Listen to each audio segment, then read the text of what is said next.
반갑습니다. 세트 한자 연구소 양선입니다. 한자는 가도 가도 끝이 없는 망망대해와 같습니다. 어렵고 복잡하고 엄청 많은 한자들에 겁도납니다. 그러나 망망대해도 길이 있듯이 한자에도 맥이 있습니다.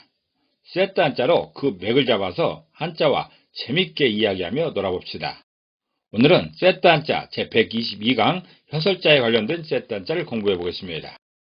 오늘 배울 글자는 한 글자의 중심자와 6글자의 관련자로 구성되었습니다. 혀설자의 배경을 살펴보겠습니다. 혀설자는 혀에 관한 것입니다. 혀의 움직임은 그 사람의 생각을 알려주고 행동을 결정합니다. 세트 한자 122강에서는 혀의 움직임으로 인한 현상과 결과들을 설명합니다. 중심자를 보겠습니다. 중심자는 혀설자입니다. 혀설자는 혀를 의미하고 있습니다. 해당 부수로는 많다라는 의미의 일천, 천자와 입 중에서도 말하는 기능을 강조하는 입구자로 구성되었습니다. 혀설자를 이미지로 표현해보면 일천, 천자에 해당되는 숫자 천의 이미지가 있습니다. 그리고 입구자에 해당되는 말하는 큰 입이 있습니다. 이렇게 두 이미지가 결합된 모양이 혀설자입니다. 중심자인 혀설자는 많다는 의미의 일천, 천자와 말하는 기능의 입을 강조하는 입구자로 구성되어서 혀설자가 표현하는 그 혀는 입에서 천가지 변화를 만든다라는 그런 표현입니다. 말 한마디로 천냥빚을 갚는다라는 말이 있습니다. 말을 잘하면 어려움을 이익으로 전환시킬 만큼 말의 힘이 강하다는 뜻입니다. 혀의 화려한 변신을 알려주고 있습니다. 반면에 설화라는 말도 있습니다. 말로 인한 재앙을 뜻하고 있습니다. 괜스레 말 잘못해서 폐가망신하는 그런 경우를 표현하는 말입니다. 한 가지 사실을 어떻게 표현하는지에 따라서 복이 되기도 하고 재앙이 되기도 합니다. 그 변화의 중심에 혀가 있습니다. 머리에서 시키는 대로 말하는 경우도 있지만 혀가 장난을 치면서 엉뚱한 방향으로 변하기도 합니다. 혀설이 표현하는 혀는 천가지 변화를 만드는 것이다 라고 표현하고 있습니다. 혀로 인해서 울기도 하고 웃기도 하는 천가지 많은 변화를 기억하면서 관련자들을 살펴보겠습니다. 첫 번째 관련자는 살활자입니다. 살활자는 살다라는 의미가 있죠. 해당 부수로는 흐르는 물을 의미하는 물수자와 혀를 의미하는 혀설자로 구성되어 있습니다. 살활자를 이미지로 표현해보면 물수자에 해당되는 흐르는 물의 이미지가 있습니다. 그리고 혀설자에 해당되는 혀의 이미지가 있습니다. 이렇게 두 이미지가 결합된 모양이 살활자입니다. 첫 번째 관련자인 살활자는 흐르는 물을 의미하는 물수자와 혀를 의미하는 혀설자가 결합해서 살활자가 표현하는 살다, 다시 말해서 활력은 혀에 있는 물기의 정도다라고 이렇게 표현하고 있습니다. 의술이 미개하고 의료장비가 부실했던 시절에는 몸이 아픈 정도를 알 길이 별로 없었습니다. 그 시절에는 자연스러운 몸의 변화를 민감하게 감지해서 예방하는 것이 최선의 방책이었던 것입니다. 그 중에 우선 혀를 통해서 건강을 감지할 수가 있는 것인데, 입을 벌려서 혀를 봤을 때 혀의 색깔이 선홍색으로 일정하면 건강한 증거가 됩니다.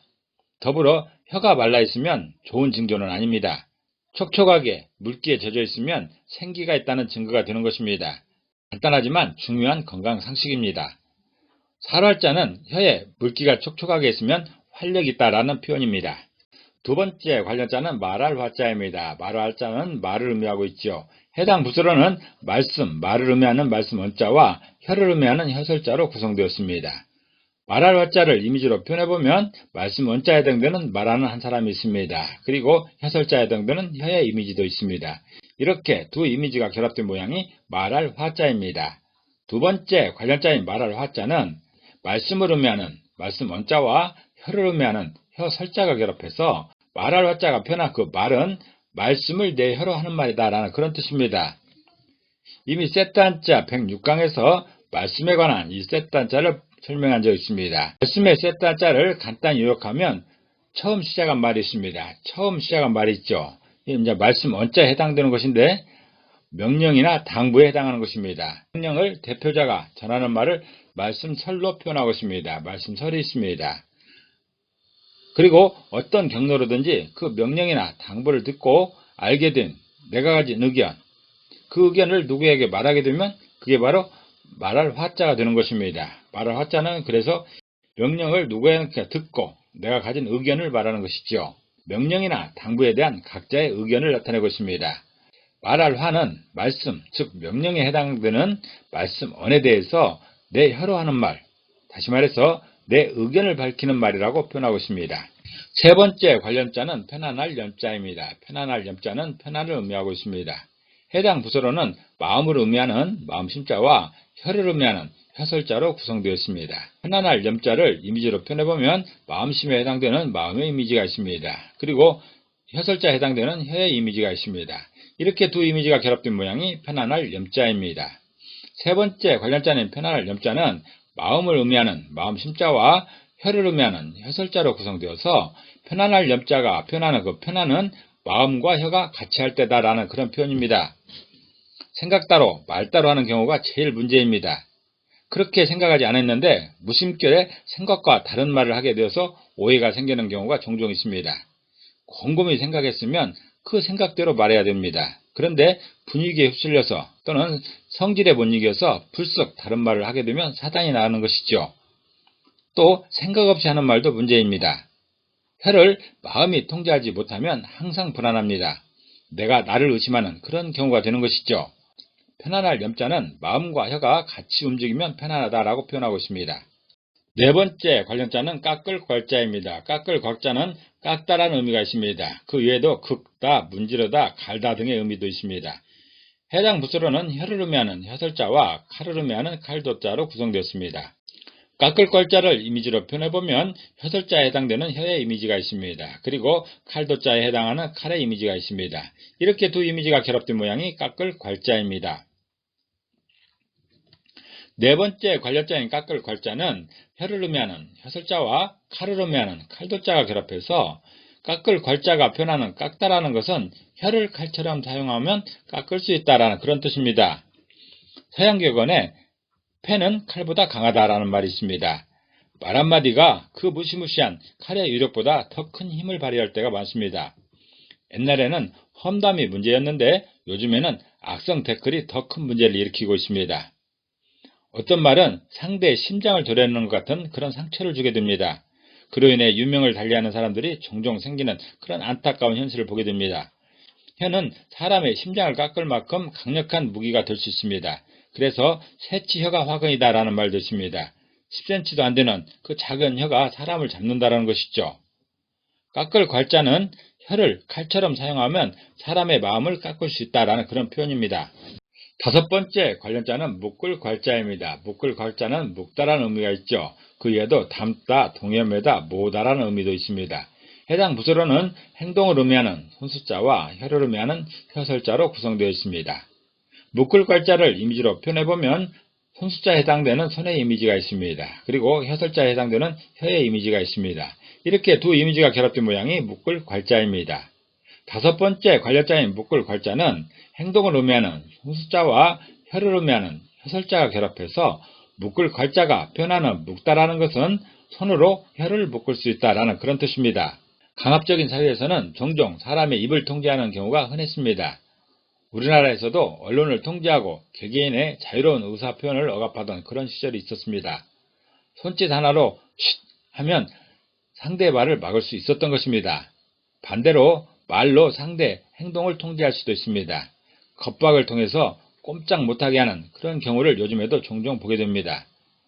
묶을 괄은 손짓으로 혀를 통제한다 라고 해석해도 되고 반대로 혀로 행동을 통제한다 라고 해석해도 무방합니다. 그렇지만 글자의 모양을 보면 손수자는 부수입니다. 수단을 의미하는 것이죠. 그리고 혀설자는 중심에 위치하고 있기 때문에 목적에 해당한다 할 것입니다. 그래서 혀가 통제되는 것으로 해석하는 것이 자연스러울 것이다 라고 생각됩니다.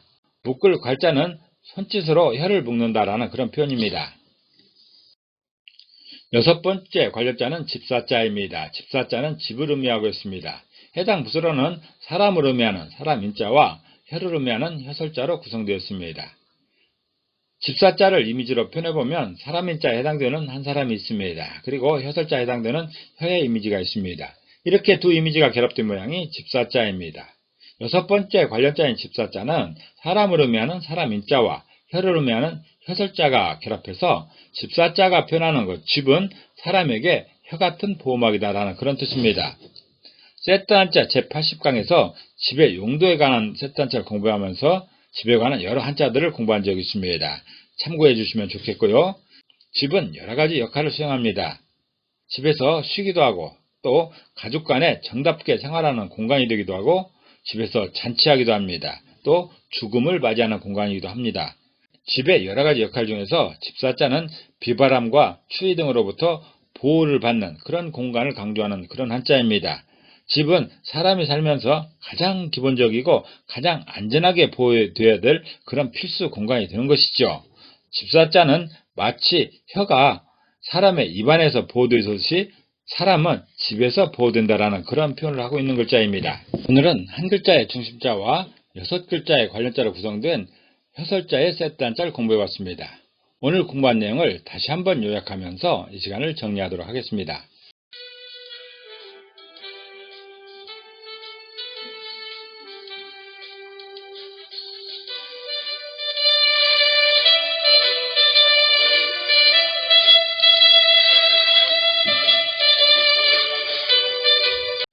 한자는 뜻글자입니다. 그래서 모든 한자에 한획의 의미가 있습니다. 그렇지만 그 의미에 대단한 비밀이 있는 것은 아니고 우리들의 상식에 기반하고 있습니다. 우리들의 상식에 기반하여 이해하고 설명하는 한자 세트 한자였습니다. 감사합니다.